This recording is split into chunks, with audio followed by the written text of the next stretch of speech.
Hey everybody, today we are debating whether or not Jesus rose from the dead, and we're starting right now.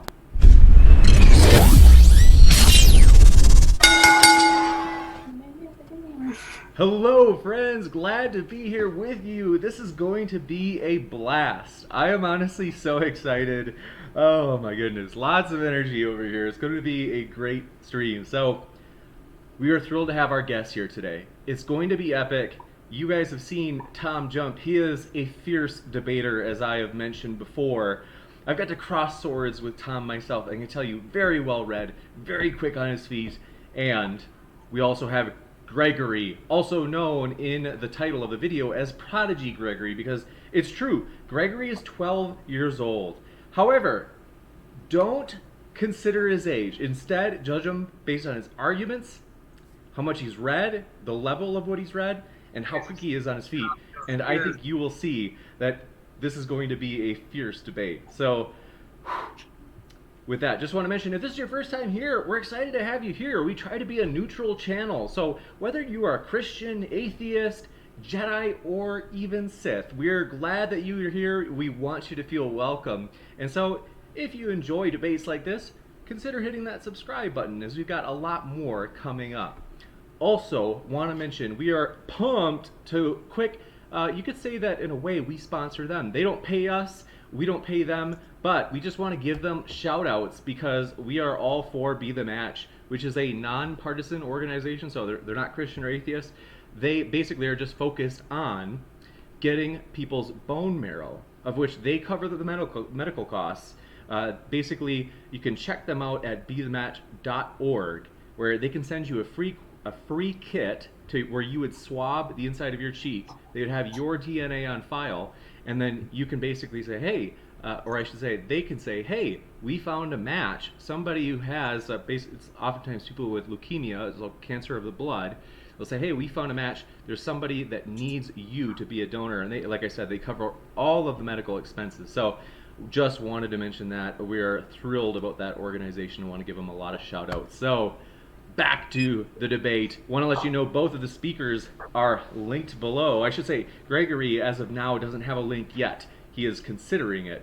But Tom's channel, which has many debates, and we want to let you know about wherever the debates are happening, we want to let you know about it. Tom has tons of debates on his channel. So if you enjoy this, probably enjoy his channel as well. He's linked below. And with that, want to just introduce you to the format, and then we are going to rock and or roll. So, 20-minute openings, that's optional, so the debaters can take as much or little of that as they feel they want to, and then a 40-minute open discussion. So, civil discourse style, followed by 20 minutes of Q&A. If you have questions, feel free to just shoot those into the live chat. I will fish those out, and then I will compile them into a list and ask them to the debater that you want me to ask them to. Last, we appreciate so much that people are so friendly at this channel. Like 99.9% of the people, they debate so well in the sense that they're like chill, easygoing, friendly, and we appreciate that so much. We do want to mention it once in a while. This is like 0.01% of the people that jump into the live chat. Once in a while, it's a little bit abusive toward the debaters. So we want to ask if you would be willing to be kind to the debaters. It's totally cool to say, oh man, that idea just doesn't make sense, and here's why. Feel free, we love it. But when it comes to like sometimes saying heinous things about people that are debating, it's like our debaters aren't going to come back if that 0.01% is calling them terrible names. They might not feel welcome. So with that, don't want to take any more time. I want to say thank you again to the 99.9% of people that are always just so gracious when they do debate in the live chat. We love it.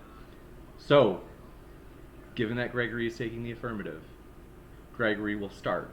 Gregory, I have the clock set for 20 minutes, and on your first word, I will let it rip. So, thanks again to our speakers for being here, spending their time with us, and Gregory, the floor is yours.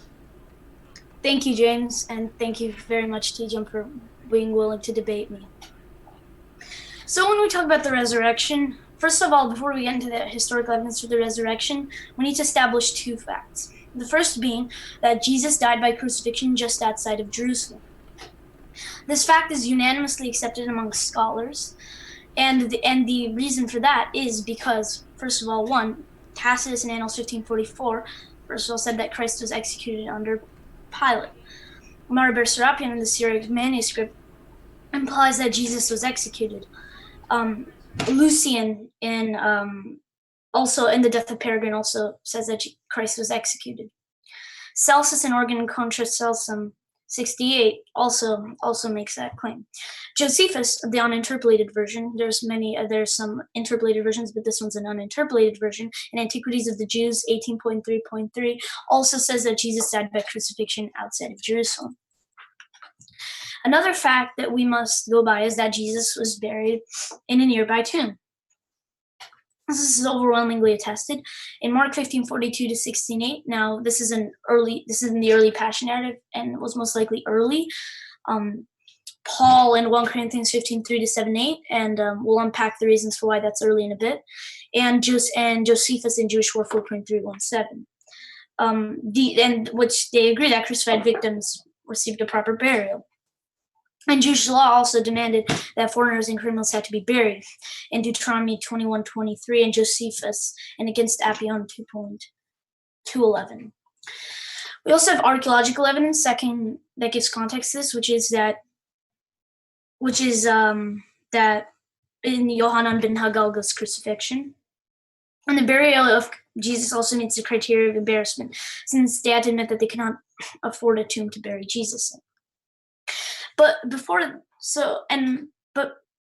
with that in mind, let's get into the various theories that scholars have proposed can account for this. The mythic theory says that this was a myth after the crucifixion and burial. Jesus' resurrection was just made up by later Christians. The conspiracy theory says that the disciples made this up for their own gain. And the hallucination theory says that the disciples were grief-stricken and had hallucinations that Jesus had risen from the dead, and which propelled them to think that he was alive again. And some scholars have proposed combinations of this. And this will always come back down to the resurrection theory, which is that Jesus rose from the dead. So let's start off with the first fact, which is that the disciples said that Jesus appeared to them alive. This fact is unanimously accepted among scholars. Bart Ehrman says, I don't doubt at all that the disciples claimed this. Paul, writing about 25 years later, indicates that this is what they claimed, and I don't think he's making it up. And the reason and evidence for this is, one, has multiple attestations in Paul's epistles, Mark, John, Matthew, Luke, and Acts, and Josephus. And there's no way to explain the rise of Christianity if this didn't happen. So now, why is this the case? So to delve deeper into why this is the case is, for instance, Paul preserved an early creed in 1 Corinthians 15:3-8, which is a list that Jesus was said to have appeared to. He includes Peter, the rest of the disciples, James, the 500 people at once, and other apostles. So most scholars would say this goes back to within 3 years of Pentecost, and the reasons for this are overwhelming. First of all, it's formed in a mnemonic structure of parallelism. It's less than 100 words, and this seems to be an early creed that was catechizing Christians, because it says, "For I delivered unto you as of first importance what I also received." So this is basically a rabbinic statement of a teacher passing on something down to his students, of which he was taught. So it really did have to come from the disciples very early on before they could basically teach it to Paul. And the creed also calls Peter Cephas, and not by his original name Peter, which was a later nickname taken from Matthew 16:18. It has an independent tradition that's not basically contingent on the Gospels. So the strong majority of gospel atheists and scholars, atheists and Christian alike, agree that this creed dates back to about AD 30 to 35. So this rules out the myth theory as exceptionally improbable. The hallucination theory says that this is a hallucination experienced by the disciples. And the problem with this is that it says that hallucinations happen in group settings, 1 Corinthians 15:3-7-8, and group hallucinations are exceptionally rare. For instance, peer-reviewed works on hallucinations have shown that hallucinations often manifest in one sensory mode, such as auditory and visual, and multimode hallucinations are usually exceptionally rare. So for a hallucination to explain these appearances, you would have to agree that the disciples are all each having a rare multimode hallucination, and they are all agreeing that Jesus is doing certain things, like eating and drinking and giving them the same exact instructions. So even if you could write the Gospels and Acts off as later myths, we still have the early creed in 1 Corinthians 15, which reports group settings and some specifically early sermons in Acts, which are preserved, and which reports that Jesus ate and drank with the disciples. That's Acts 10:34-43. And C.H. Dodd notes that the speeches in Acts seem exceptionally early, and this was an apostolic preaching and its developments, page 19-27, because they lack influence from traditional Pauline theology or vocabulary. They contain a high degree of Semitism, meaning they are most likely originally Aramaic, and they lack resemblance to the originally written elements of Acts, meaning they likely predate traditional Acts and are early Aramaic speeches of oral tradition. So with this, the hallucination theory seems exceptionally improbable. But there is one other thing. It's called the power of suggestion. In animalistic psychology, a study of extraordinary phenomena, behavior, and experience, Warren A. Jones and Leonard Zusna read the literature on the group's hallucinations, which happens to be very little. And they talked about a place where 70,000 people said that they witnessed a public miracle. However, the reports varied. Like, although the children reportedly saw the Virgin, the crowd, at least many of them, like, they had seen a color phenomenon. And expectation and excitement were definitely not present, as the narratives embarrassingly portray the disciples as basically running for their lives after Jesus was crucified, and they doubted the report of women. And women had a very low status in the ancient world. And they also were frightened when they saw Jesus. This is in Luke 24:37-38. And secondly, it's interesting that if the appearances were hallucinations, they basically do not fit the criteria that's traditionally associated with it. The conspiracy theory, however, I think can account for this fact, because even though it's hard to posit such a mass hallucination, it is possible, not a mass hallucination, sorry, a conspiracy like this where they may have lied about it, I would say it's still possible, and I'll grant the conspiracy theory to this fact.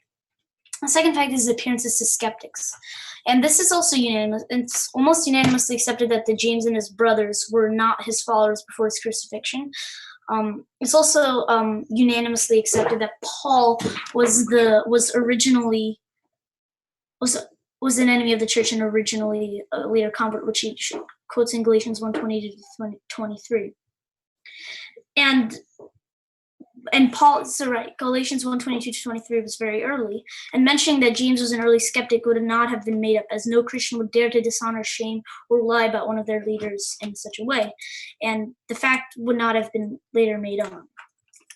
Yet it's clear through early creeds, Galatians 1:19, 2:9-12, 1 Corinthians 15:7, which we've already established as true, and Josephus' Jewish Antiquities 20.9.1. The conspiracy also has an extremely hard time accounting for this, as why on earth would they have lied? Because they were a small, persecuted, and hated minority with the Messiah, who was literally just shamefully crucified, and they couldn't even afford their own tomb, as we said earlier. And Jesus dishonored the family, and James had already opposed him, and suddenly James makes up something like this. And Paul also had no reason to do this. He persecuted the church, as he admits in Philippians 3:4-6, and he also partook in the stoning of the apostles in Acts 6:8-8:1, and we've established that there were early sermons that reported this, and suddenly everything was going from him. Suddenly as an urge to leave is, I would say, a lie, and to be a miracle in and of itself. Well, what if they were both hallucinating? Well, this starts to create a theory to be less parsimonious once you add more hallucinations to it. And the plausibility of Paul having a hallucination is extremely low, as he had no background, as he was against the church, and usually hallucinations have some kind of expectation to them. So, all right. Let's move on to third fact, which is that the immediate proclamation, which is not sorry, not that, like the disciples believed, which was first of all, they immediately proclaimed in Jerusalem, like um Tacitus mentions that the first evil broke out in Judea in Annals 1544, and yeah, so he reports in Galatians 2:1 and 2:9 that they were first preaching in Jerusalem, and and then also Tacitus and Paul also, as well as we've already said, suggest that Jerusalem is where Christianity began. So the mythic theory, as we know, it cannot account for this fact, and the conspiracy theory definitely cannot account for this fact, as they literally went up and said, "You have crucified your Messiah, and he has been raised." So these people are either crazy or absolutely convinced that they're right. So the conspiracy theory seems to be hopeless in accounting for this. And also, they voluntarily suffered for their disciples and witnesses. Like in Annals 1544, Tacitus reports in Suetonius 2.51, this said, and Jerusalem also in Antiquities 20.9.1. And Paul also reported intense persecution early on. There's a later epistle in 1 Clement 15:3-6, which also claimed this. And so yeah, as we can tell, the mythic and conspiracy theory have a hard time accounting for this, and but the hallucination theory, I believe, probably can account for this fact, as they could have should be a miraculous and wild hallucination, but I think it's still possible. Okay, the last fact is the empty tomb. So Gary Habermas has surveyed the material written on the resurrection by scholars, and it's basically found that 75% of scholars accept the empty tomb was found empty the tomb was found empty on Easter morning.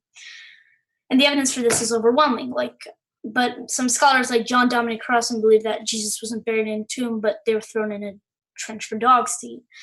But this theory flies in a large pillar of evidence. For instance, Dale C. Allison, who is skeptical of a resurrection, says a toff would rarely be used for the dumping of criminals in a trench for dogs to eat.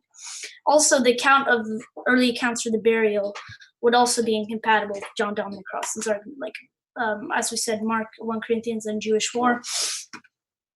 And the archaeological evidence. Also, the Romans were okay with other Jewish practices going on in Jerusalem that they detested, such as temple worship, keeping the Sabbath, having their own temple guards.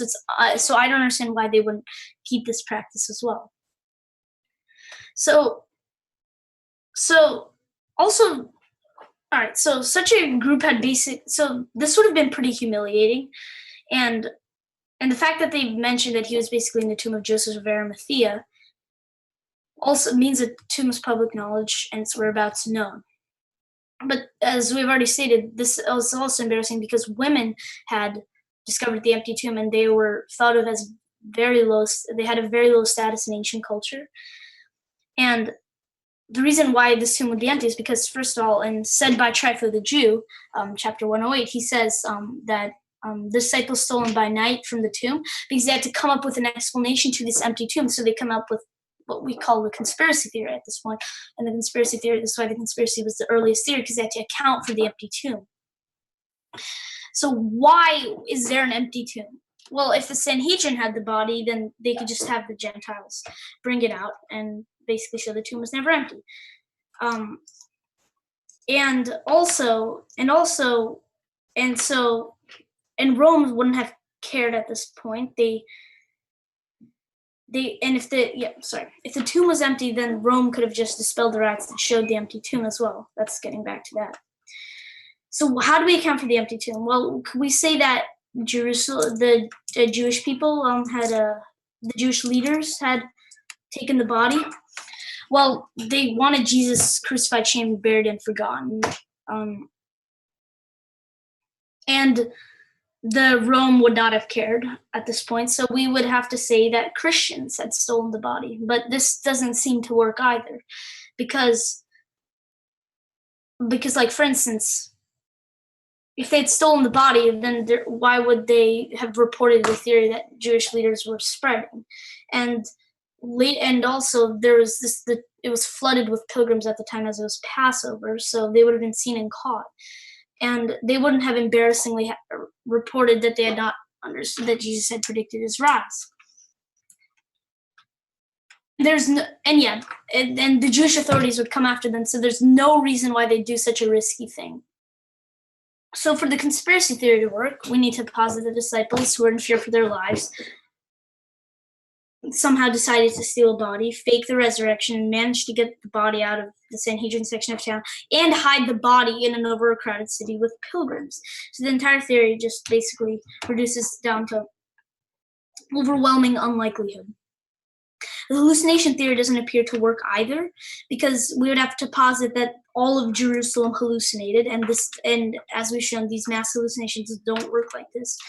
And the mythic theory doesn't work, as we've already shown the evidence for the empty tomb.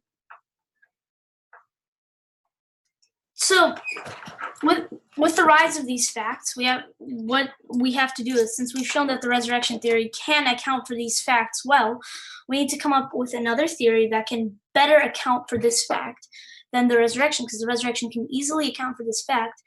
And in order to show that the Jesus most likely did not rise, we have to come up with a better explanation than the resurrection and find alternate evidence against the resurrection that would work. So in conclusion, until we can find a better historical explanation than the resurrection, which was shown to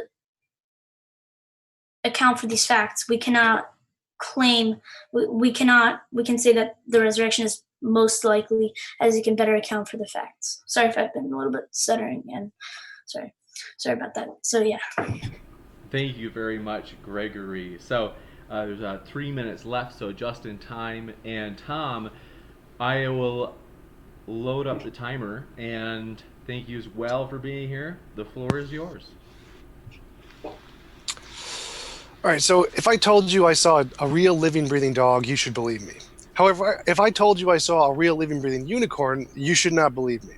The difference between these two statements is that dogs have an implicit empirical basis, meaning there are many things about dogs that we can have and used in the past to make testable predictions, such as their bones, DNA, chemical composition, taxonomy, phylogeny, embryology, training, allergies, etc. Therefore, dogs already have an empirical basis that makes it reasonable to believe that they physically exist. Even if I only say I saw a dog, that conceptual evidence of my testimony, combined with this empirical evidence that we already have of dogs, this implicit empirical basis, makes it reasonable to believe that I saw a real living dog. However, unicorns do not have an implicit empirical basis. Therefore, they would require an explicit empirical basis before any amount of testimony claiming to have seen one was reasonable to believe. By explicit empirical basis, I mean providing examples of things that can be used to make testable predictions. In the case of unicorns, that would be like a DNA sample, a location where to find one, pet one, fossils, any of those kinds of things.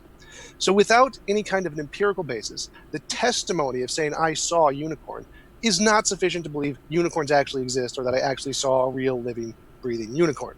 But it is for the claim I saw a dog, because dogs have an implicit empirical basis. Historical claims are a form of testimony, so they work the exact same way. If the claims already have an implicit empirical basis, they are prima facie reasonable to accept. If they don't have an implicit empirical basis, then an explicit empirical basis must be provided before they are reasonable to accept. Therefore, anything that lacks an empirical basis, such as miracles, magic, mythical creatures, the paranormal, supernatural, or UFOs, would all need an explicit empirical basis before they are reasonable to accept based on any amount of testimony. However, it is reasonable to believe such claims to be combinations of any mental construction or embellishment due to fallacies, biases, illusions, delusions, hallucinations, confabulations, misattributions, misunderstandings, misconceptions, inventions, or imagination, as all of those are conceptual conclusions. Therefore, they only require the conceptual evidence of testimony. Therefore, any eyewitness testimony of I saw does not have an empirical basis. If it does not have an empirical basis, then it is functionally equivalent to saying I imagined I saw. Similar arguments presented by Hume and Hitchens and many historians. As Hume said, there is not to be found in all history any miracle attested by a sufficient number of men of such unquestioned good sense, education, and learning as to secure us all delusion in themselves. And as Hitchens said, what is more likely, that the laws of nature have been suspended in your favor and that in a way that you approve, or that you have made a mistake? Now, neither Hume or Hitchens nor historians, so what do historians say on the matter? As to quote Michael Licona, a Christian historian, most biblical scholars and historians hold to the investigation of miracle reports lies outside of the rights of a historian acting within their professional capacity. And to go further by a secular historian, Robert Webb, definitional limitation. What is usually understood to constitute history is not making an ontological statement about the totality of reality. Those whose worldview includes a supernatural realm and the possibility of theistic causation may respond in two ways.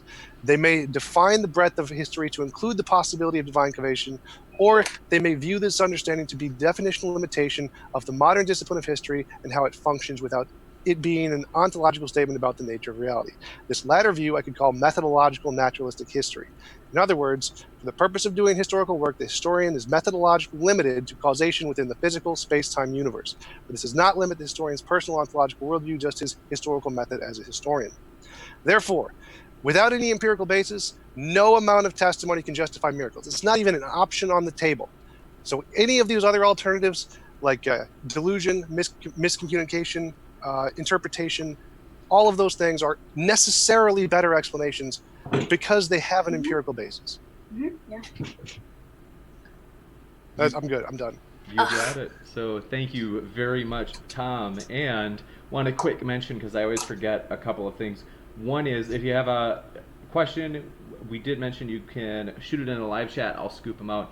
Super Chats also allows you to make a comment toward one of the debaters during the question and answer, and Super Chats automatically go to the list, the top of the list that we read from. Also, very excited for tomorrow, as G-Man will be on tomorrow, and yes, this is the real thumbnail we will be using. So, very excited about that, as G-Man will be debating friends from the Black Hebrew Israelite movement. So, that is going to be a high energy debate. We're looking forward to it, and hopefully we'll see you there tomorrow at 4 p.m. Eastern Standard Time. So, with that, back to the debate. We are now going into the open discussion portion. So, we have 40 minutes set, and the floor is yours, gentlemen. Okay, so, all right. Let's first off with your Humean claims about how miracles are about miracles. Okay, so Hume's mistake, I would say, is that he has not evaluated all of human experience, and our human experience cannot establish unalterable laws. Like, if we say, for instance, that human experience creates laws of nature that cannot be violated, then how do we account for people who have reported miracles in their experience? In fact, the percentage of people who have claimed to see a spiritual experience is in 1975. There was a study done, and 35% of people at the time had claimed to see a spiritual experience. In 1978, a study found that 36% of people had claimed to see a spiritual experience. In 2000, I think BBC had done a study which claimed that 76% of people have claimed to see a spiritual experience. And in 2009, the Pew Research Center found that 49% of people have claimed to see a spiritual experience. With that, just sorry to interrupt, just now, but if I show an optical illusion to every human who's ever lived, they're all going to see it moving. So the number of people who claim to have seen spiritual experiences doesn't in any way help the claim that they actually did. Whether it's an illusion or not does not whether it's an illusion or not is not the point. The point is that Hume's mistake in claiming that humans have not at least claimed to see it. It's about the humans reporting to see a spiritual experience. Well, Hume never said they didn't. It's not about whether they're fact or not. It's that it's not. You need to show how this, because human experience has reported that. Like, for instance, there's this analogy that an Indian prince who has never seen ice before, just because he has never seen ice before because he lives in a hot climate does not mean anything.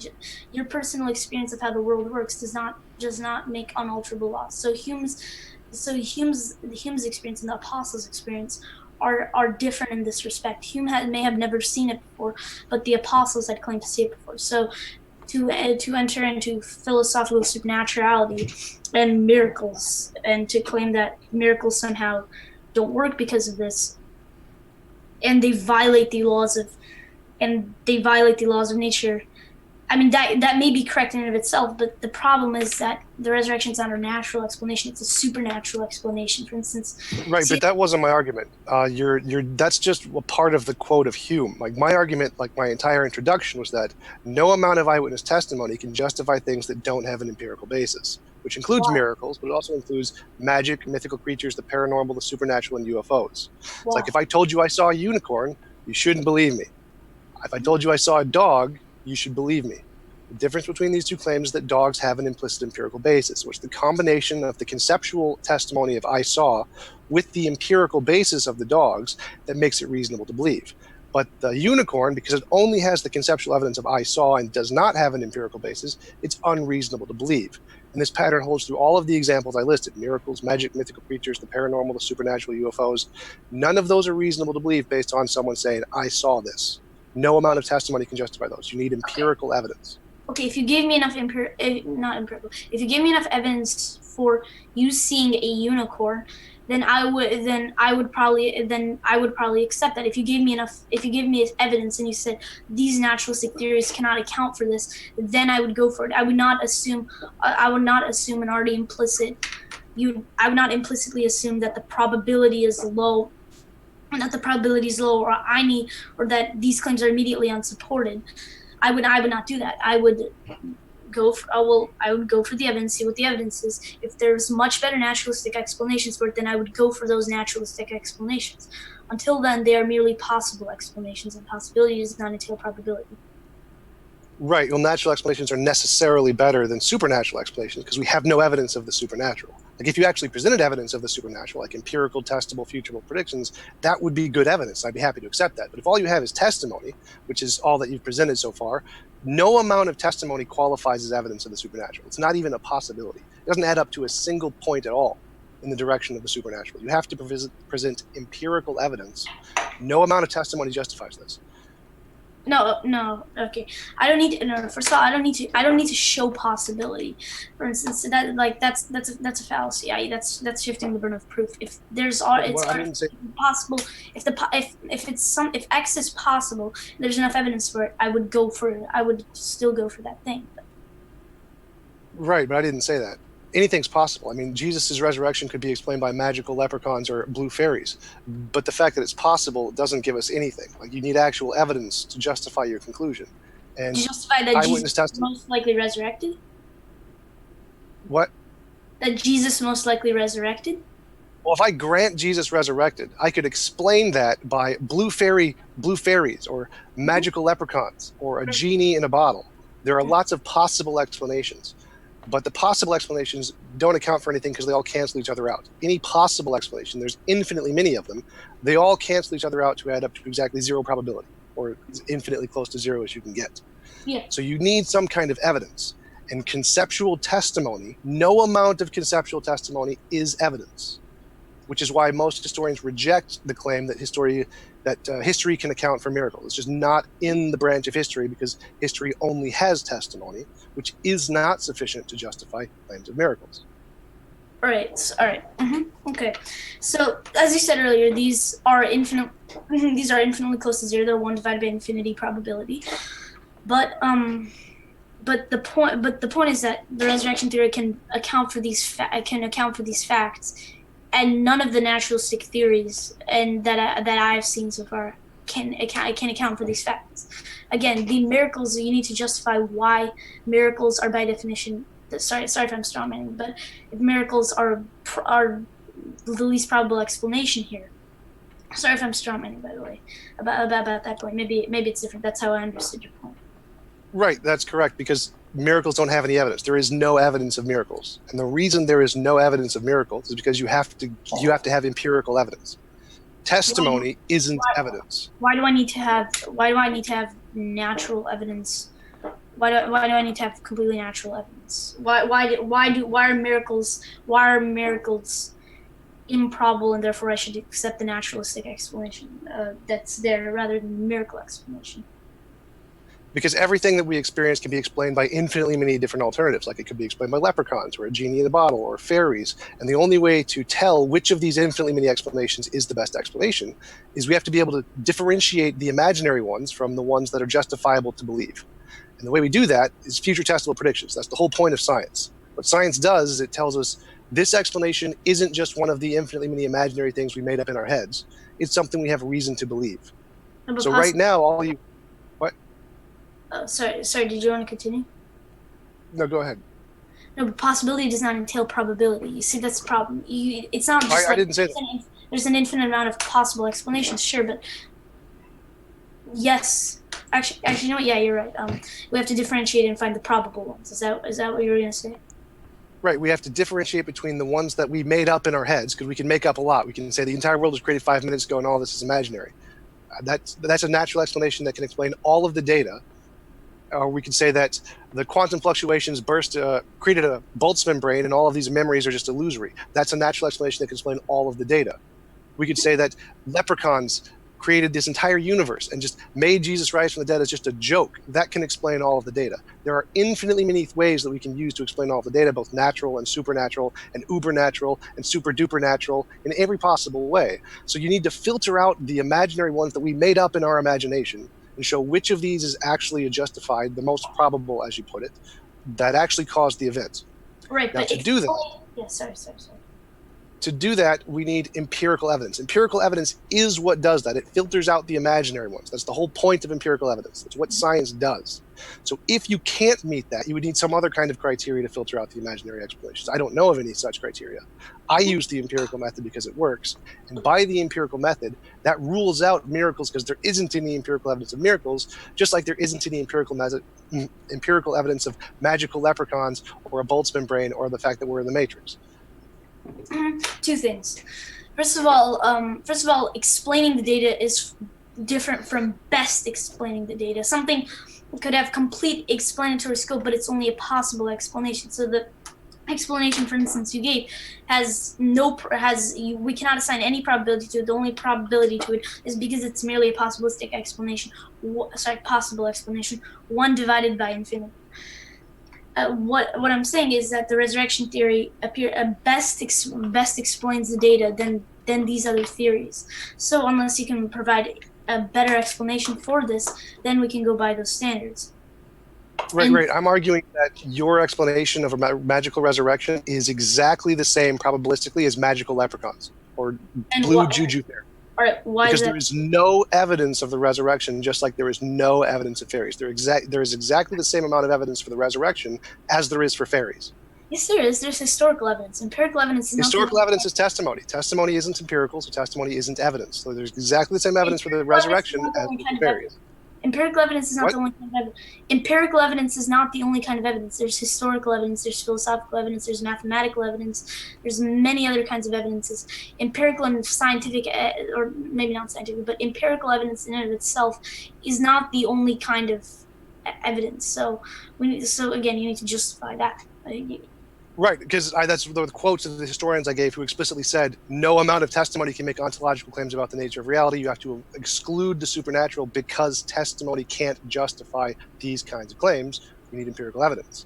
Right. So historians, like most historians, as the Michael Licona quote said, most biblical scholars and historians say that the study of history claims lies outside of the bounds of historian acting within their professional capacity. And then I gave a quote with Robert Webb explaining why, which is because the testimony can't make claims about ontology, about the nature of reality. It's a description of what's in our heads. Our personal experience, our personal testimony isn't a description of, or isn't evidence of new categories of things. That's not how it works. Which is why in my introduction, I started with the statement, if I told you I saw a dog, that's reasonable. If I told you I saw a unicorn, that's not reasonable. No amount of testimony of a unicorn is ever evidence of a unicorn. You need some kind of empirical evidence. Doesn't matter how many people saw a unicorn. Doesn't matter how many people think a unicorn resurrected from the dead. It makes no difference at all. Like there are hundreds of accounts of Bigfoot. We don't take that as evidence Bigfoot exists. There are thousands of accounts of the Loch Ness Monster. We don't count that as evidence that the Loch Ness Monster exists. There are tens of thousands of accounts of aliens. We don't count that as evidence that aliens exist. There are hundreds of thousands of accounts of ghosts. We don't count that as evidence that ghosts exist. There are millions of testimony accounts that homeopathy can heal people. We don't count that as evidence that homeopathy can heal people. And if I showed every single human being on the planet a picture of an optical illusion, they will all see it moving. That isn't evidence it's moving. no amount of testimony can justify an empirical claim about the world. You need empirical evidence.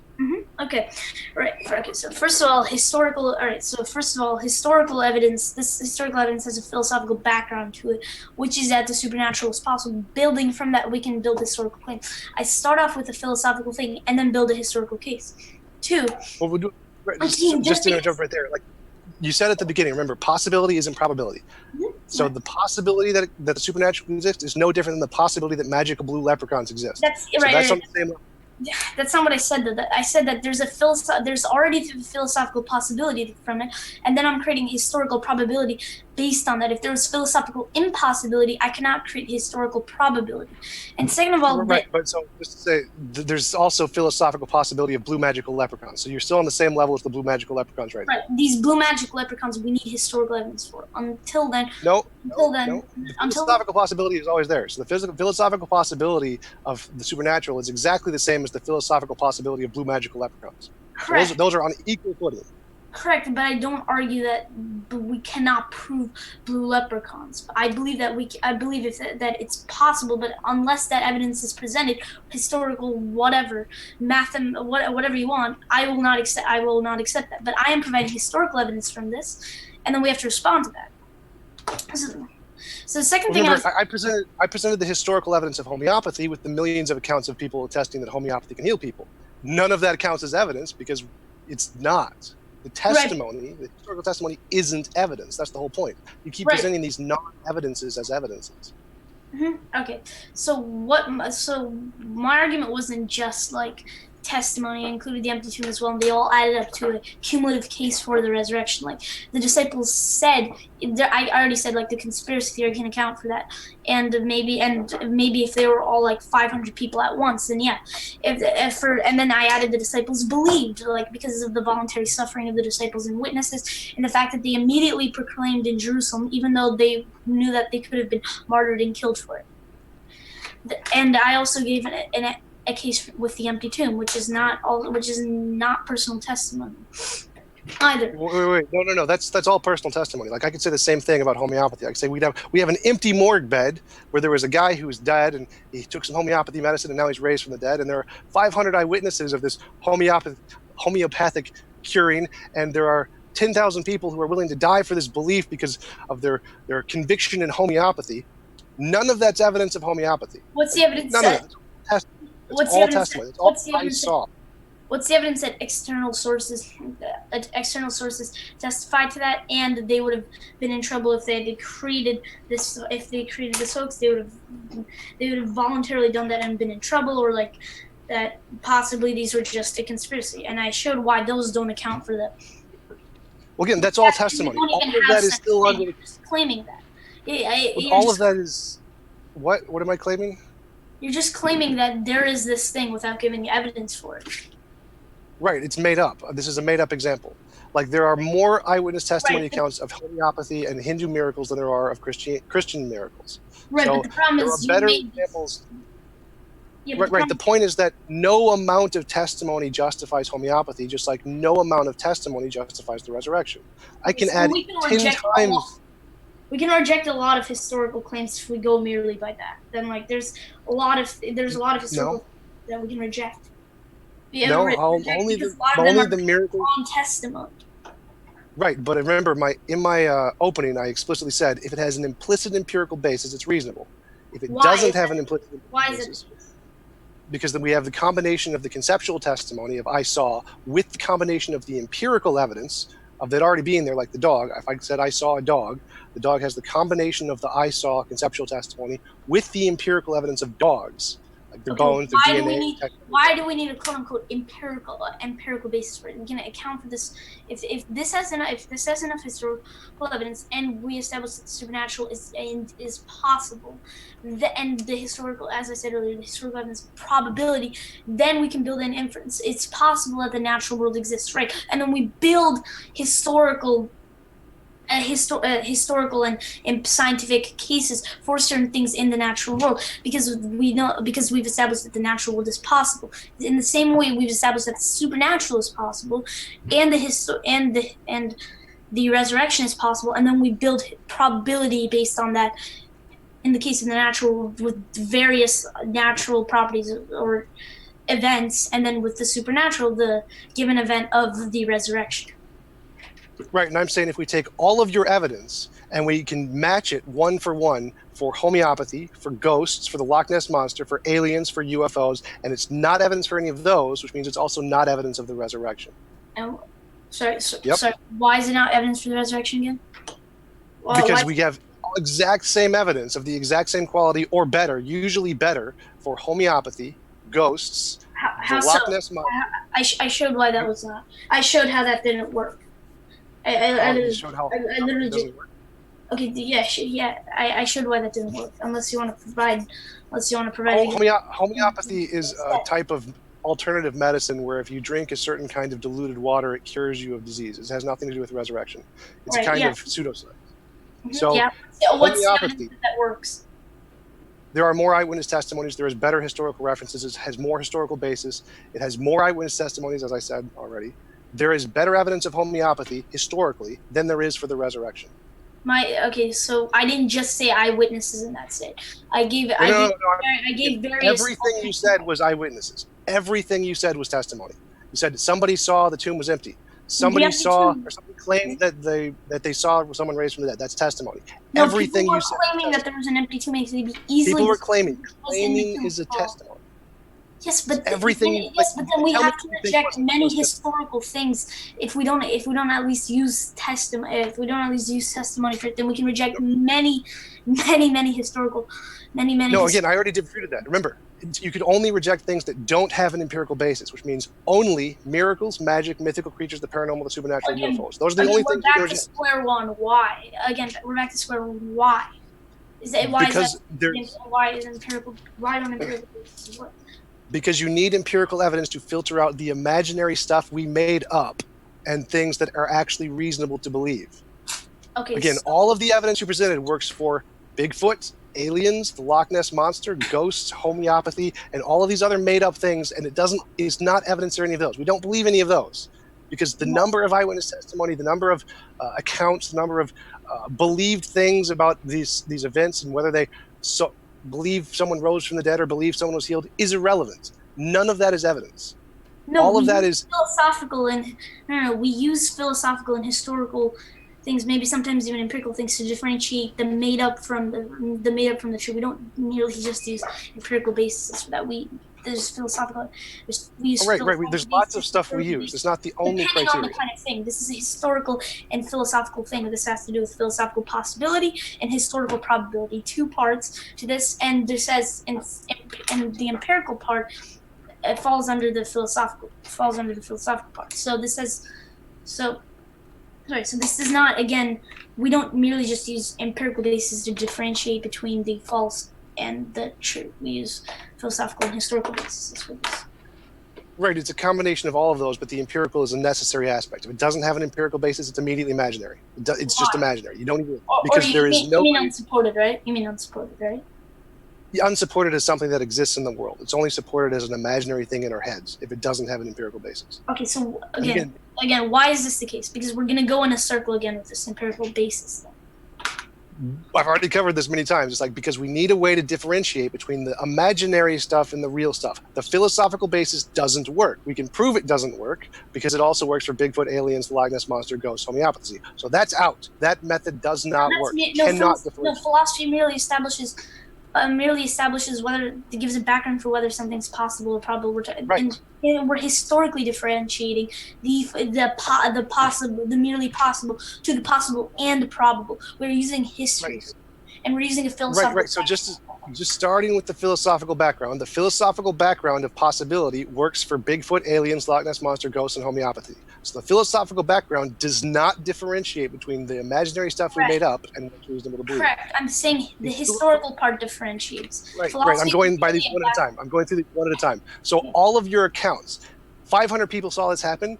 That doesn't work either because that also accounts for Bigfoot, that also works for aliens, that also works for Loch Ness Monster, that also works for ghosts, that also works for homeopathy. So that also doesn't give us a way to differentiate between our imagination and what's reasonable to believe.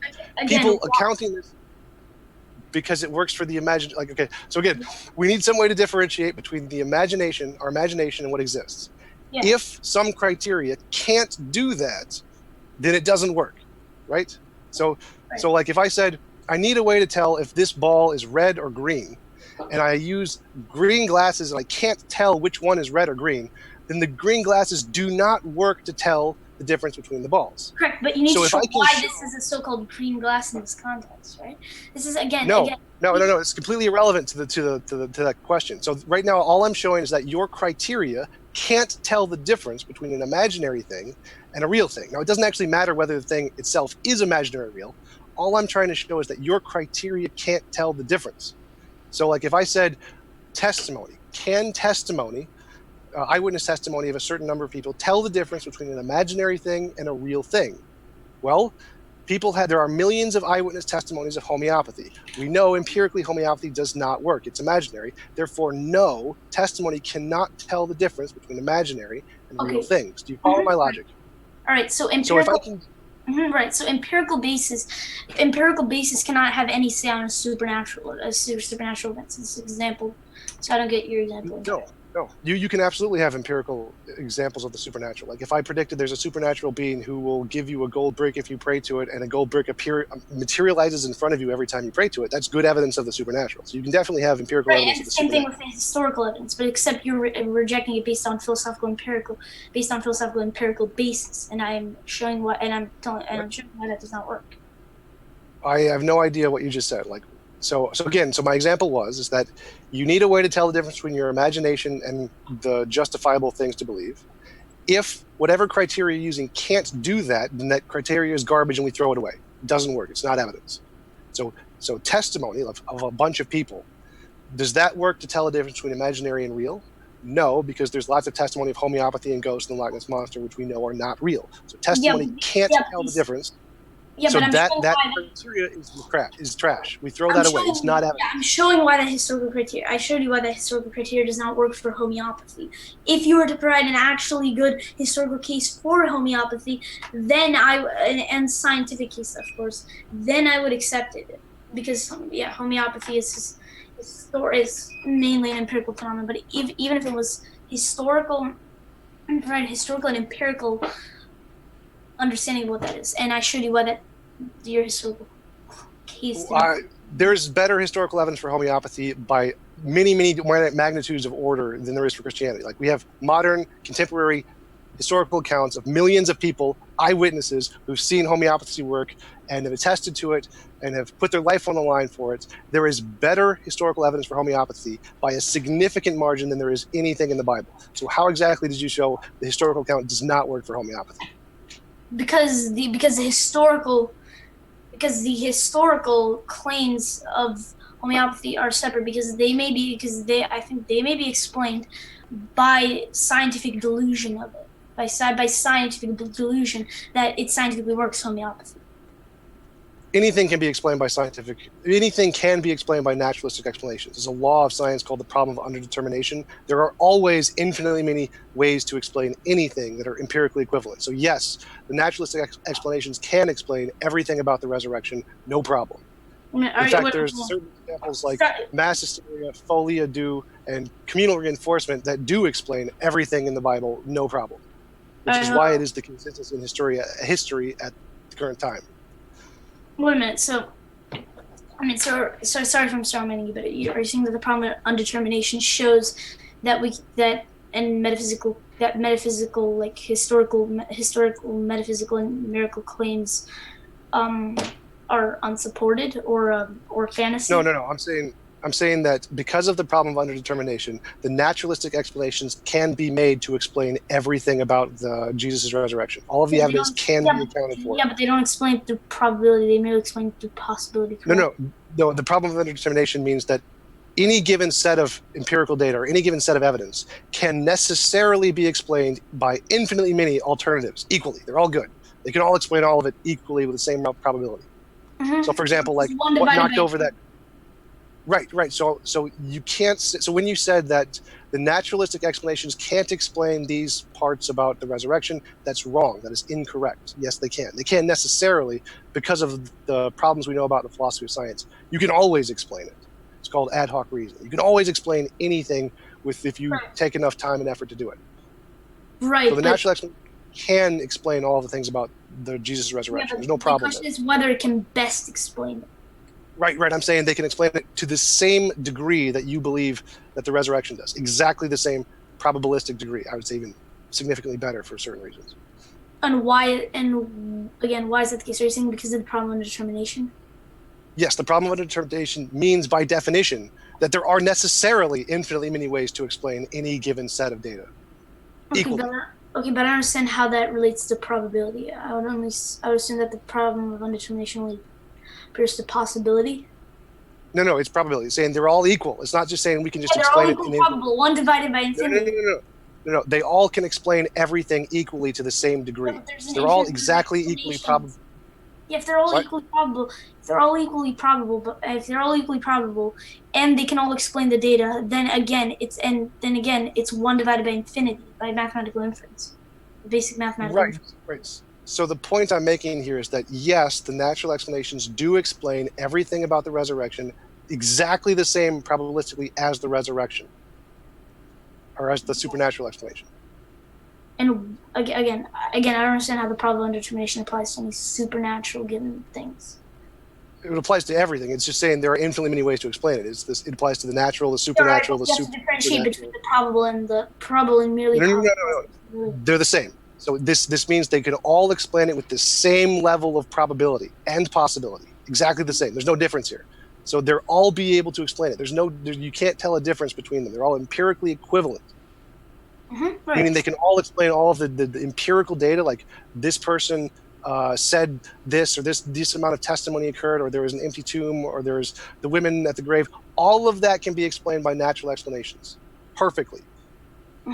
Right. So exactly the same probability. Right. So there's no problem. So what I get from this, I'm sorry if I'm strawmanning the problem of determination or you, but according to the problem of determination, then what would follow is that we cannot differentiate between any claims that we know to be fact, right? Like for instance, if I say that equals MC squared. Sorry if that's a bad example. We cannot differentiate because they're all equally probable. Right. If we're only looking at past and present data, we can't tell the difference of which one is right, which is why we use future testable predictions, which is the empirical evidence stuff, to tell which one is the better explanation. That's why we use the future predictions, the empirical scientific evidence, to say this is a reason to believe this explanation isn't imaginary, because we can use it to project into the future about something we don't know yet. And if it gets it right before any of the other ones do, that's a good reason to say, yeah, this is probably correct. Right. I disagree. I disagree with that. If it's merely establishing an empirical, if it says that we have to do it by merely future testable predictions, which is a scientific method according to you, we still during scientific principles sorry. The scientific method isn't, again, not the only way to do this, which is why I think the problem of determination is limited in its scope, in saying that merely future testable predictions are what work. Otherwise, we would not be able to make a lot of historical claims. But what you would say to that is, well, they have an empirical basis. To what degree? They're still not the scientific method. Right. So going back, my claim is that you need some way to tell the difference between your imagination and reality. Now, you're right that there may be other ways other than empirical future predictions, but you would need to present one of those ways. And I can prove you wrong and show that doesn't work if that same way can work for the imaginary things. Because if it can work for the imaginary things, then it can't tell the difference between imaginary things and real things, right? Do you follow my reasoning? So, yeah. Sorry. Could you repeat that again? I'm sorry. I'm okay, sorry. So the main claim here is that whatever criteria you want to use to claim as evidence the resurrection happened, it has to be able to filter out the imaginary explanations, the stuff we make up, the blue fairies, the magical leprechauns, all the stuff that we know is just made up. If it can't do that, if the same evidence works equally for the resurrection as it does for the blue magical fairies, then your evidence can't tell the difference. Because there's historical probability to it. Right, and so you would need to present some example of evidence that can't work for the imaginary examples. And if I can show it does work for the imaginary examples, then it's not evidence. No, the burden is on you to show these possible explanations in any way until historical probability. I showed that with the resurrection. You have not showed it for blue fairy, whatever.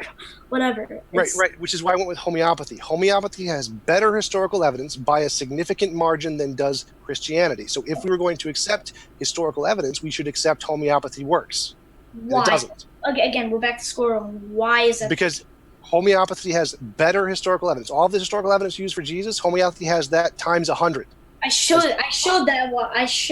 why that doesn't work. It's a mere. I didn't just use mere personal testimony. I used other context to show which theories can best account for the data. And I would assume since there's a scientific method of showing what example did you use that isn't testimony? What example did I not use to testimony?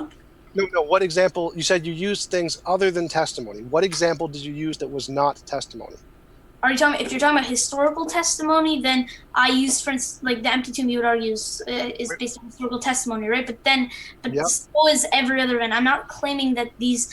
You see, what I'm trying to say is I'm not follow my reasoning. I'm not trying to claim that these facts in and of themselves are supernatural things. These are based on historical testimony, and we're merely seeing which theory can best account for this data. I'm giving natural facts, and I'm just seeing which explanation can best account for them. I mean, right. So everything you presented was historical testimony, which means all you have is testimony. That's it. That's all the evidence you presented is testimony. That's like a lot of historical facts that we accept as true today are based on historical testimony. No, I can accept everything about history that has an empirical basis, an implicit empirical basis, which means the only things about history I reject are miracles, magic, mythical creatures, the paranormal, supernatural, and UFOs. Why? Everything else about history. Because you have an implicit bias. That's circular reasoning. You say implicit empirical basis, not a bias. Right. I understand. I use the terminology empirical bias. But why do you think? The question is, why do you think that these don't work? That's the problem here. Like because I can prove they don't. I can prove they don't work. All right, go ahead. Because remember, if you have a criteria that can't differentiate between imaginary made-up stuff and what's reasonable to believe, then that criteria is provably false. It provably does not work. So if you have testimony. Can testimony tell the difference between imaginary made-up stuff and reality? And the answer is no, and I can prove this because we have more testimony of homeopathy than we do of. I just showed why. I showed why that didn't work. Oh, homeopathy, but you didn't show anything. Again, homeopathy is provably has a better historical basis than anything in the book. Yeah, but I would assume that there's empirical reasons for why that doesn't work as well. And you're empirical, and I don't believe you've shown empirically or in any other way why this doesn't work. You've only created philosophically iffy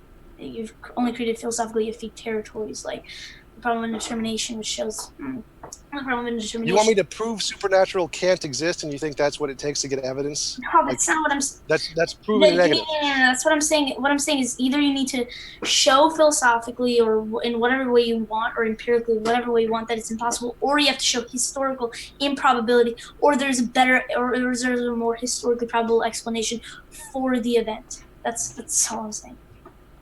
No, there's other ways to prove it. Like there's in math, there's certain kinds of proofs, like a proof by contradiction, proof by contrapositives. Reductio ad absurdum. Right. No, yes. No, reductio ad absurdum is basically comparable to mathematical proof by contradiction. Not exactly, but reductio ad absurdum is like the philosophical way of showing the mathematical. Mathematical proof via contradiction. Yeah.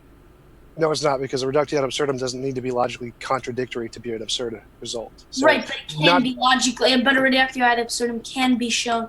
That's a different topic. So let's try to stay on topic here. So again, if I can show that whatever criteria you're using can't differentiate between imaginary made-up stuff and reality, that proves it's false. I immediately win the debate. I showed historical differentiation. I'm sorry.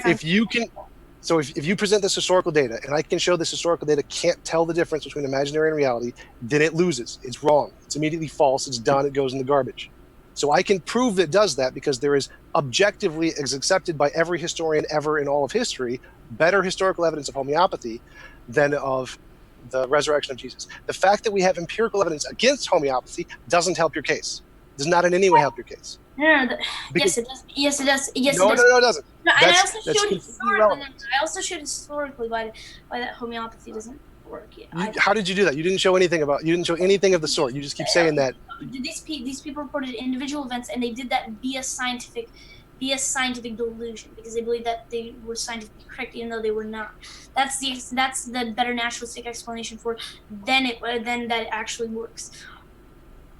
And also combined with the empirical evidence against it, the naturalistic explanation of scientific delusion, I would assign more probability to than the theory that it just simply homeopathy actually works. Yeah. Okay, and why would you not do that for the resurrection? What's the difference between the resurrection? What's the difference between the resurrection?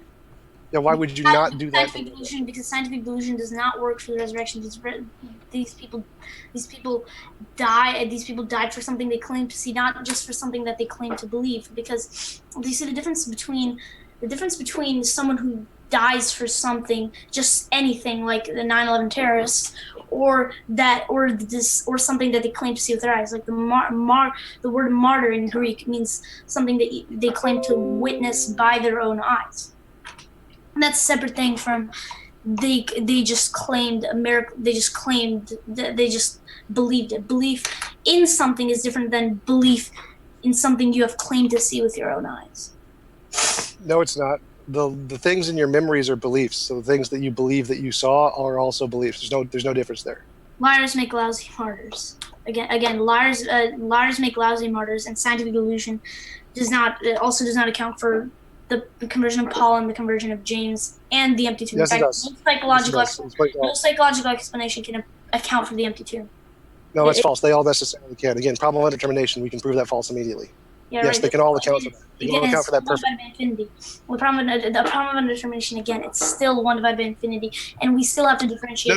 No. The point is that any natural explanation can explain all of those things perfectly well, exactly better than your explanation can. Why? It can always explain. The problem of determination does not show how these naturalistic explanations can. It shows that they can necessarily. It's literally what the problem means is that they can necessarily do this. It's one of the biggest problems. Are better than scientific explanations. Got a 1 minute. Yes, that literally any explanation can do that. That's the point. There's infinitely many that can all do that necessarily. That's what the problem is. Does that apply to the natural supernatural dichotomy?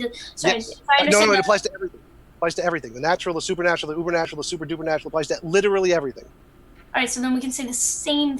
Okay, so then we can say the same thing for any natural explanation as well, because if the problem of determination also worked, then we would also have to reject the scientific method as it also applies to science.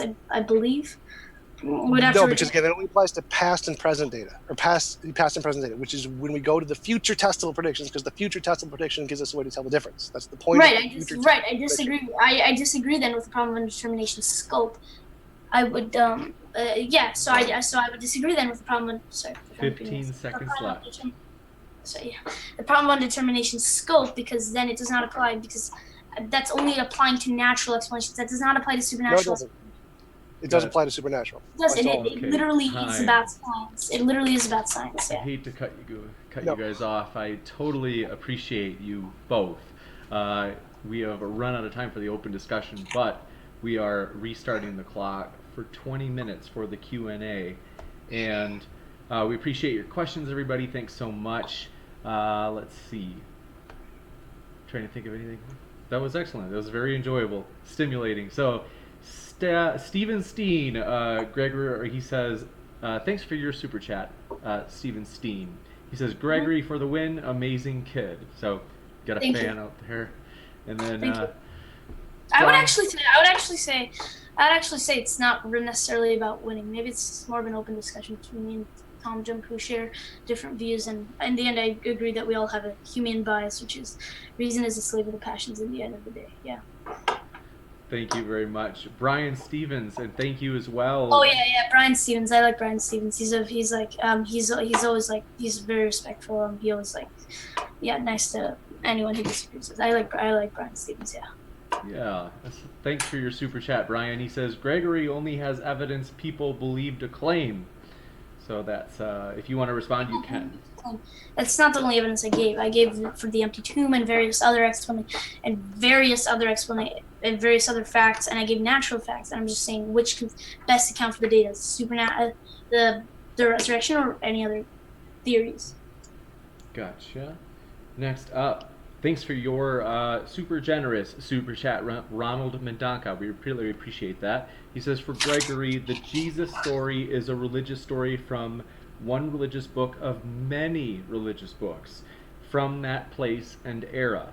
Please read all the other religious books before drawing any conclusion. They can't all be right, but they can all be wrong. Right. So, okay, so that's separate. Just because there's many other religions does not necessarily entail that one religion may not be correct. In just one book, I didn't use that. I used various facts that can be attested from secular sources. I could have used a lot of Gospels and other that, but I used a lot of secular sources, and I used early creeds. I didn't just use one book. And these natural facts, when they add up, we have to find a theory that can better account for the data. That's the thing. You got it. Mara, thanks for your super chat. She said, Greg, what power has Christianity given to mankind? What power has Christianity given to mankind? That's right. I would say that it shaped a lot of our the way we think about modern day morality. In some ways, this may be controversial, but I think it liberated many people, because Jesus said, and Paul said in Romans, and that all for maybe not sorry not in Romans, that all men are free, that all men are equal. No, sorry, maybe it was in Galatians 1:23. I don't remember. Yeah, and again, and I think it influenced a lot of the way our principles worked. And originally, and there was discrimination going on that came from Christians and elaborated into the law. But I believe that after we evolved to understand the principles of Christianity, we evolved towards it better, and now we have a much better system. In the West, I believe, was how do I frame this? The West was one of the first cultures to establish a system where equality was one of its top priorities. So yeah, that's my view. Gotcha. Thank you very much. The big gulp. I like it. All right, great. Brian Stevens has another super chat for Gregory. Thanks for your super chat, Brian. He says, to Gregory, you say history can give a probability for the resurrection. If this is true, give the mathematical probability and how you found it. Sorry, could you repeat that question again? I didn't catch that again. No problem. He said, you say history can give a probability for the resurrection. If this is true, give the mathematical probability and how you found it. The mathematical probability of the resurrection? That's right. I don't believe that there's a mathematical probability for the resurrection. I believe that there's a historical probability. I wouldn't say the resurrection relies on mathematical probability. It strictly relies on historical probability and a philosophical background of possibility. Gotcha. And also, Brian Stevens, he said, there are many. I'm going to jump ahead. One of them, he said, Gregory is really smart and will do great things. So that was thank you very much. I hope to, at least. And then he had also said, I've got a lot of respect for you and appreciate your thoughts and debates. So you got a fan out there, Gregory. Yep, thank you as well. Then yeah, thank you as well very much, Brian Stevens. I really like him. Yeah, he's a good guy. He is. He's been a huge supporter. I've seen. Steven Steen, thanks for your super chat. He said, TJump, the default is not imaginary. Do better. ... How do you think all knowledge comes to us? It comes to us through our imagination, through our qualia sense experience. So yes, everything does start off as imaginary. It's kind of the point of Descartes' I think, therefore I am. Necessarily starts off as imaginary. Gotcha. Next up, Mara, thanks for your super chat. Mara said, TJump, what empirical evidence do you have for freedom of will or for the existence of yourself? All empirical evidence is based ultimately on testimonial of the scientist observer. Well, there is no free will. Free will is logically incoherent, so there isn't any empirical evidence of that. There is empirical evidence that I exist because we can empirically test the weight and the mass and the speed and the energy of all the particles that make me up. So we can definitely have empirical evidence of me. It's not absolutely certain, but yes, we do have empirical evidence of that.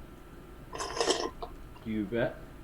Next up, thanks for that super chat, by the way, and for your answer, Tom. Steven Steen said, Greg, you can use, and then in capital letters, HML as probability. No number needed.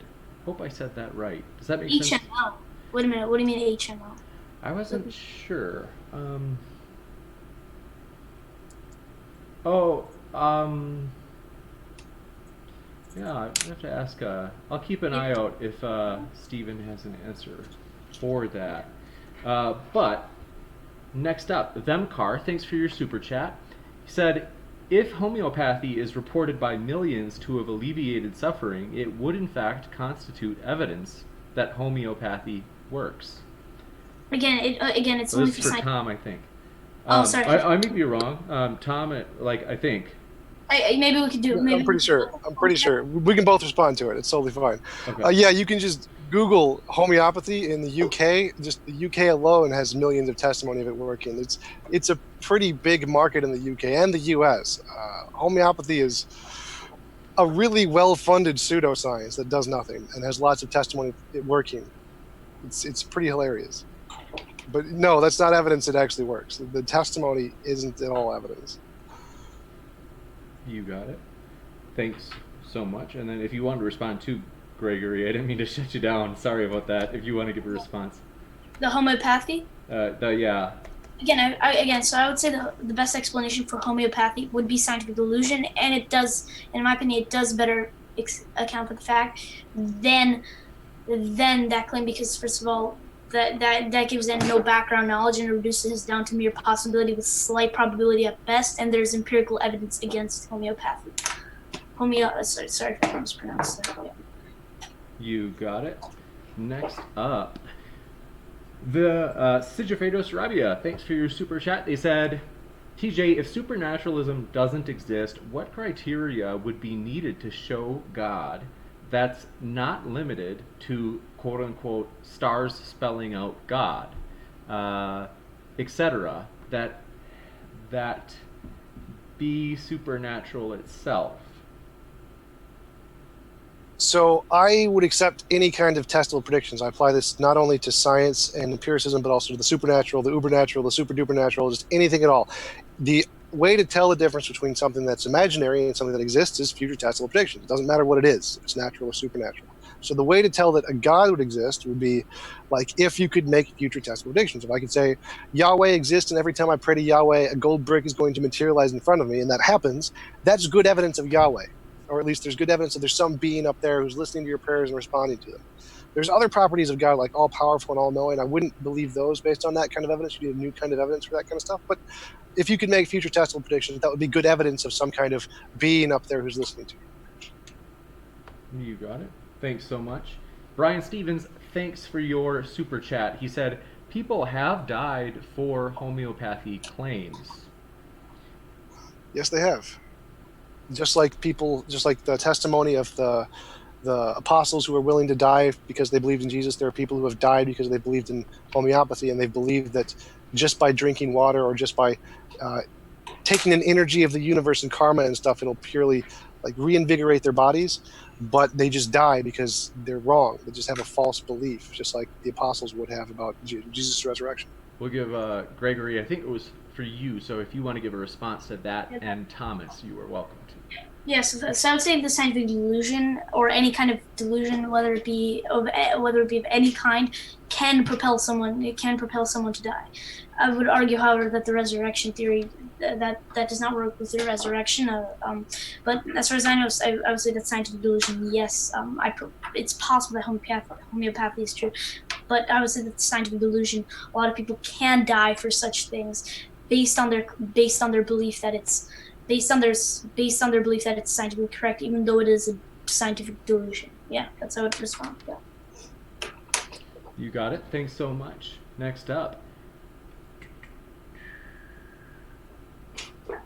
Sigifredus Rabia, thanks for your super chat. They said, Greg, if Job built a ladder for angels, what's the scientific and historical evidence or explanation why they just didn't fly up? Sorry, I don't get that one. Sorry, I don't get that one. I think that based on the rest of it, they also said, what about the talking donkey? I think they're maybe asking what They're asking him to try and explain the silly stories in the Bible and how they can really make sense, they're. essentially. But it's not really. It's a different topic. Thank you, Thomas. Yeah. So Save actually, for the silly part. But yeah. Yes, as far as the Old Well, Testament what he goes, interprets as silly. yeah. Yes, So yeah, as far as the Old Testament goes, I have a view that's actually a lot different from a lot of Christian apologetics, and that's that in some sense, some biblical stories can be taken with a lot of metaphorical and historical grain of salt, and maybe they may represent other truths. I have to look into that, see if there's any evidence that can kind of show that these biblical stories, whether or not they're true. So yeah, I'd have to look into that. But I would say a metaphorical and historical grain of salt could also work. I think it's called the it's called neo orthodoxy and systematic theology, systematic and biblical theology. So yeah, otherwise, I'd have to look into that, see if there's any real historical evidence or any kind of evidence for those biblical stories, and then I'd make claims. Yeah. You got it. Next up, thanks for your super chat, Rob Plutonium.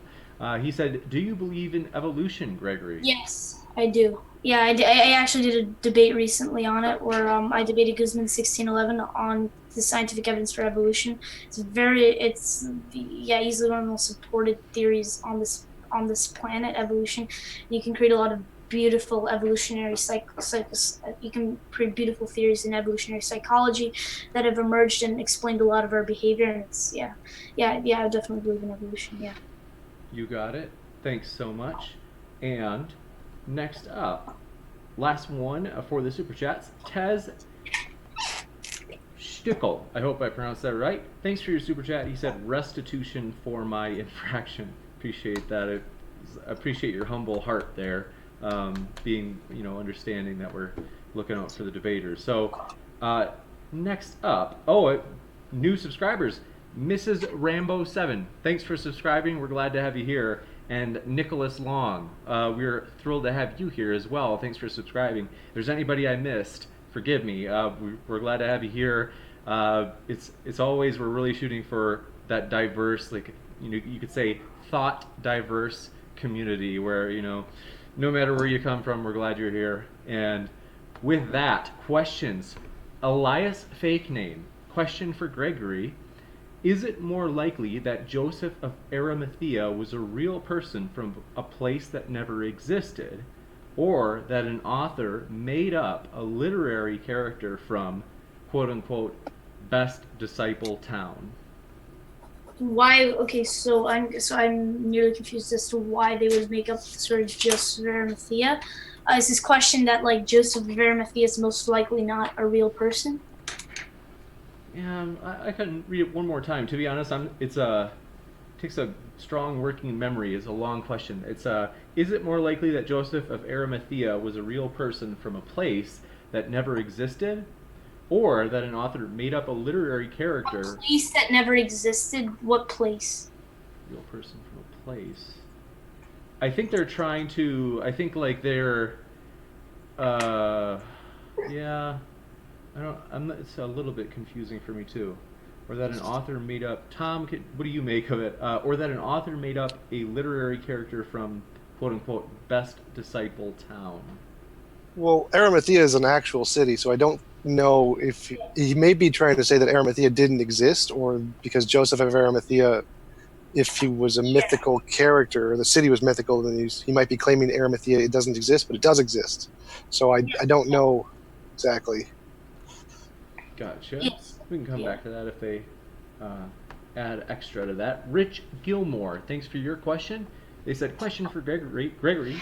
assuming the evidence for Jesus' resurrection is sufficient, do you believe the saints were raised as described in Matthew, and what is the evidence for this? Thanks.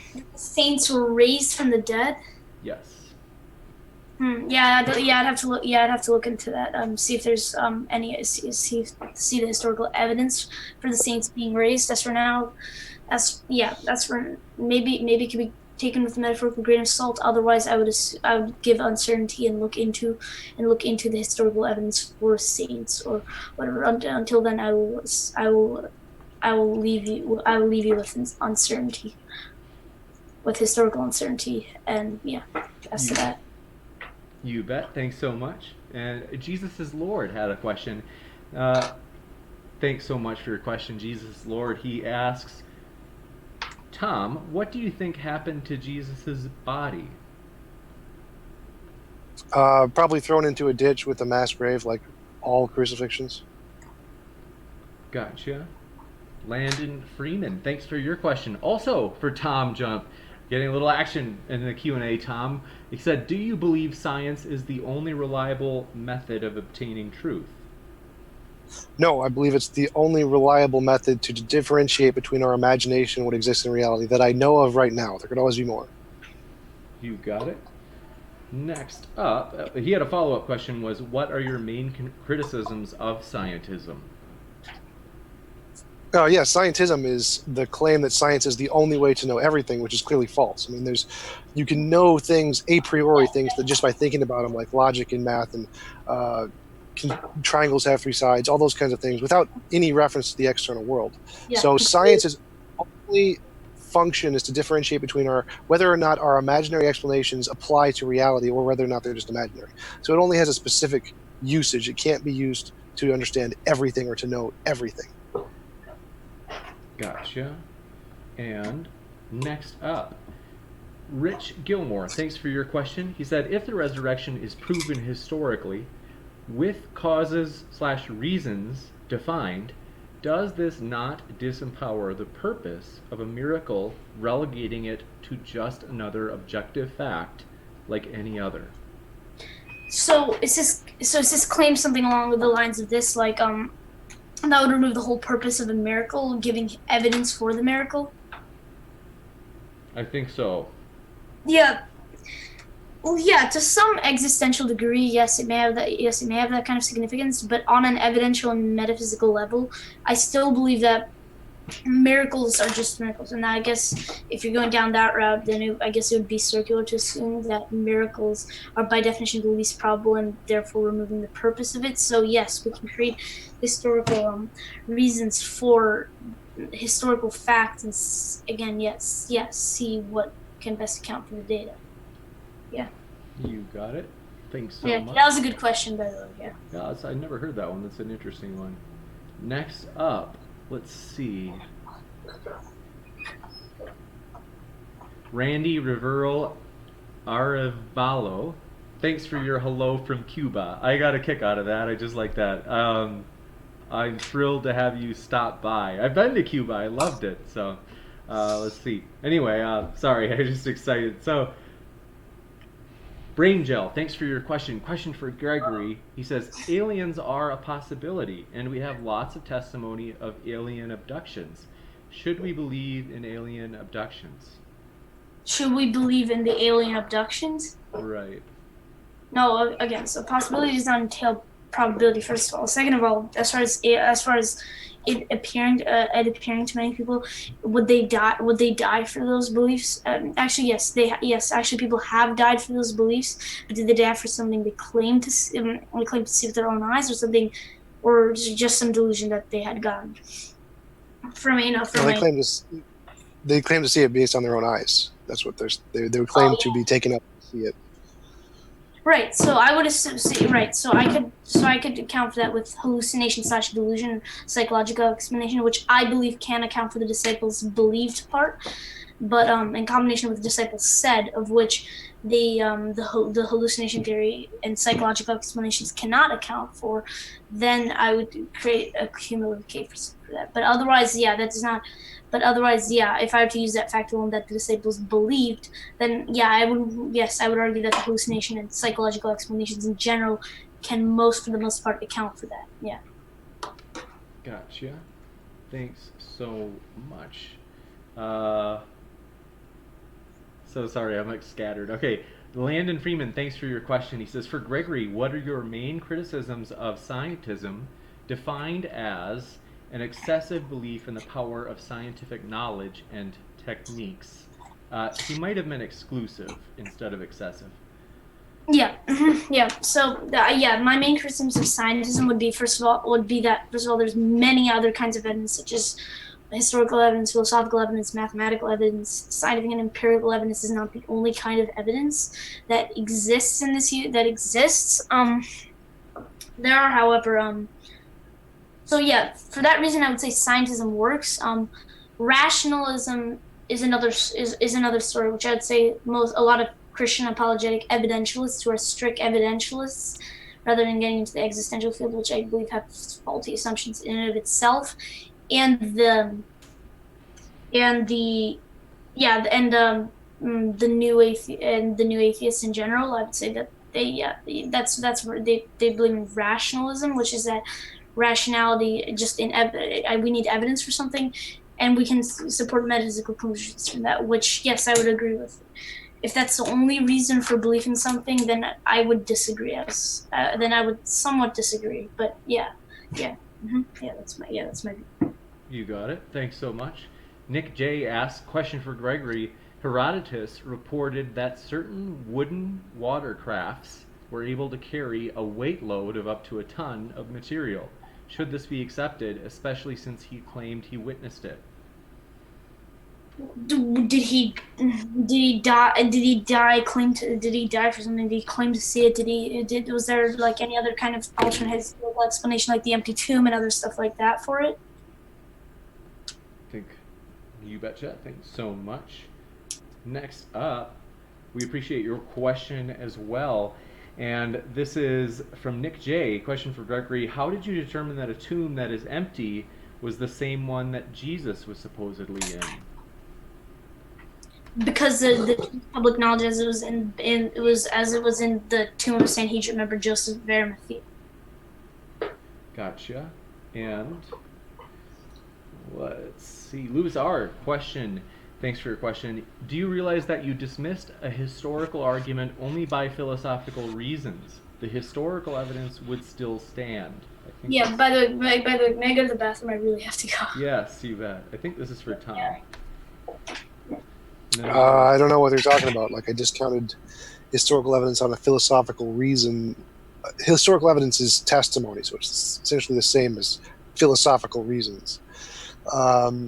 So, yes, I mean, yeah, we can reject all testimony if it doesn't have an empirical basis. It's as simple as that. Gotcha. It's the same as homeopathy and UFOs and aliens. It's just if testimony isn't good enough. Gotcha. Themcar, thanks for your super chat. We appreciate it. They asked, TJump, you believe there is no free will. Is that how you live your life? Do you assume that you have no agency? Well, that question is a confusion between like how you live your life and what you believe fundamentally exists. Like, free will is incoherent. Either things are determined by reasons or they are done for no reasons, in which case they're random. Those are the only possibilities. So logically, free will isn't even an option. There's no way to actually articulate what free will could be. Now, I live my life based on my desires and my compatibilist free will, as Dan Dennett phrases it, but the actual objective free will doesn't exist in that sense. But it has no effect on how I live my life. You got it. Thanks so much. Next up, Rob C. asks, what grounds do we have to disbelieve the testimony of UFO abductees? And that's for both debaters. So sorry, could you repeat the question again? I'm sorry. No problem. He says, what grounds do we have to disbelieve the testimony of UFO abductees, people who have been abducted, who claim to be abducted? Both debaters he would like to see respond. I'd say that it's that there's no empirical basis for UFOs, just like there's no empirical basis for homeopathy or unicorns or Bigfoot or Loch Ness monsters, and so we can reject all of them because they don't have an empirical basis, and so we can just conclude they're imaginary. Yeah, but well, yeah, I don't know. Maybe what if the UFOs and aliens are, let's just say, natural? That's fine. Like my criteria applies to natural and supernatural and anything. So if it doesn't have an empirical basis, yeah, gotcha. As far as I would say that the conspiracy theory, either like that, maybe they were lying. If there's any other factors for that, then I would induce a psychological explanation, which may work. And I would, since we live in the modern world, it's hard to put a mythic theory into this, as that would usually apply to much more earlier events. So yeah, I would either induce a psychological explanation or that they were lying. Yeah, that's what I would say. Gotcha. Thanks so much. Next up, Liam Ayrton. Thanks for your question. He said, for Gregory, is there a part of the Bible that you find hard to believe is fact? A literal interpretation of Genesis as a literal 6 days, but I don't think that's what even the Bible says, so that would be kind of hard to. And a lot of things I would say in the Bible are relatively hard to believe, maybe not including the resurrection if we were looking at it in and of itself without the evidence. But yeah, there are some fantastical phenomena that are going on that I would induce a metaphorical explanation, most likely, rather than the explanation which is in of itself that happened, and I would have to look for more historical evidence for that. Otherwise, I would assume the view of neo-orthodoxy in the Bible to account for that. Yeah. You got it. Thomas? What was the question? It was for Gregory. Sorry about that.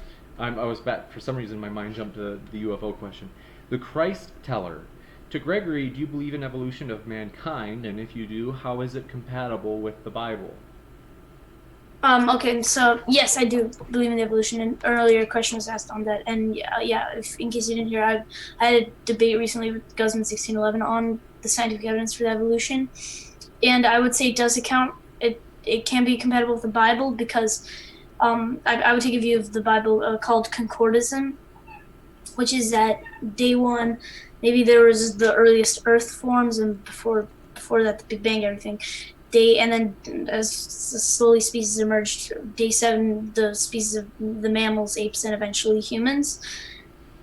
And the word for the beginning, it does not necessarily have to be in Hebrew, it does not necessarily have to be it doesn't necessarily have to be a definite beginning, and can be an infinite chain, even though I do not believe in infinite universe. Yeah, that's what I would say. Gotcha. Thanks so much. Franco Stagno, thanks for your question. Said, since I'm so impressed with Gregory, have you cast out any demons yet from someone, No. Gregory? No, I have not. I haven't cast out any demons. Just to make that clear, I'm not like a supernatural entity or anything. Gotcha. Just a normal guy. You betcha. Thanks so much. Next up, Nick Jr., thanks for your question. He said, does Gregory reject the eyewitness claims of witchcraft in Salem? I don't reject the eyewitness claims. I reject that goes back to the metaphysical claim of witchcraft being a reliable form of conducting events. Yeah, that's what I would say. I actually have a question for Gregory about that, if you don't mind. Sure. Mm-hmm, yeah, good. So, like if I'm wearing a pair of green glasses and I'm trying to tell the difference between a green ball and a red ball, and the green glasses can't tell which is green or red, the fact that I know beforehand which is green or red doesn't mean that the green glasses are now okay to use, right? The green glasses are still completely useless to tell the difference, correct? Yeah, but we need to find given evidence that we are using green glasses in the sense, and what the evidence is prior to the green glasses for the green or red, right? Right. That was kind of my analogy there, is that the testimony is kind of like the green glasses, and the fact that we know homeopathy there's empirical evidence against homeopathy is like knowing which one is red and which one is green beforehand. But that doesn't mean that the green glasses are now functional. They're still broken. Yeah. Does that make sense? Yeah. Yeah. Yes, the green glasses are still broken. However, again, I don't know how this ties back to the. All right, that's fine. It's, If that makes sense, that's good. That's fine. If that makes sense. Yeah, it makes sense. I would agree with you. Gotcha. Elias Fake Name, thanks for your question. He said, why do the debaters think Arimathea is a real place? Well, I believe there were historical accounts of Muslim or Islam historians mentioning it, like in 700 ADs or something. So, I mean, I grant it as a historical place. Like, it was a city. Like, why not? It's not like it's a magical thing, so I have no reason to reject it. Gotcha. Yeah. Thanks so much. Utopia Blaster, thanks for your question.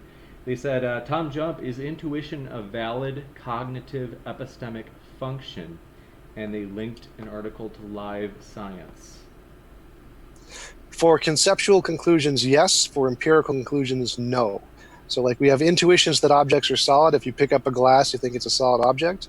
99% of that object is empty space between the electron and the proton. If you touch a metal object and a plastic object, the metal object will feel intuitively colder, but they're exactly the same temperature, room temperature.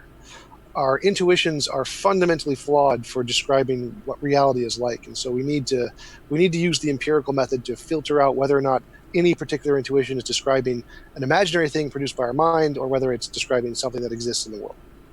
Yeah. Actually, by the way, can we you want to go back to that green ball, the green glasses point? I actually kind of wanted to address that. Could you repeat the green ball thing? I'm gonna get into that. Repeat it? Yeah, so if we're trying to tell that we have two balls, one's green, one's red, and we're trying to tell which one is the green ball, and we're wearing green glasses, they both look green. So we can't tell which one is green because the green glasses don't give us a way to differentiate.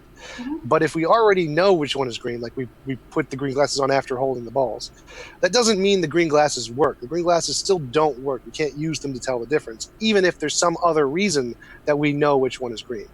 Yeah, so wait a minute, how does this connect to the resurrection though? Because if we have testimony is the green glasses. Testimony can't tell the difference between imaginary things and reasonable things to believe about the world. So the testimony is the green glasses. But like you said with the homeopathy, was like we have empirical evidence that homeopathy doesn't work. That's like already knowing which ball is green before we put the glasses on. That doesn't make the testimony. I use empirical evidence. Empirical evidence is different from philosophical circularity, correct? Yes. What? Yeah, So again, my analogy is that there is empirical evidence against homeopathy, but that doesn't mean that testimony for homeopathy doesn't work now because of the empirical evidence. The testimony didn't work with or without the empirical evidence. The empirical evidence doesn't add or take away from how invalid the testimony. The testimony doesn't work. We need to understand the prior knowledge of the 40 green glasses connected with the testimony. Why? Right. Why do we know that the testimony doesn't work? Are we talking about testimony to a supernatural event, or which one are you doing? Testimony to anything. It doesn't matter if it's natural or supernatural. The testimony is like the green glasses. The testimony can't tell the difference between an imaginary made-up thing and a real thing. Well, it can make certain probabilistic. Nope. Yes, it can. Nope. Yep. Nope. That's kind of the point. That was the point of the course of the history. Literally can't do that. We're going to jump to the last question, if that's okay. Sorry to interrupt you guys. We've got a question from Icarus. Icarus, we appreciate your question. And they said, without cardinal sin, in parentheses, Adam and Eve didn't exist, what did Jesus die for? I think that's for Gregory. Jesus died for mankind, correct?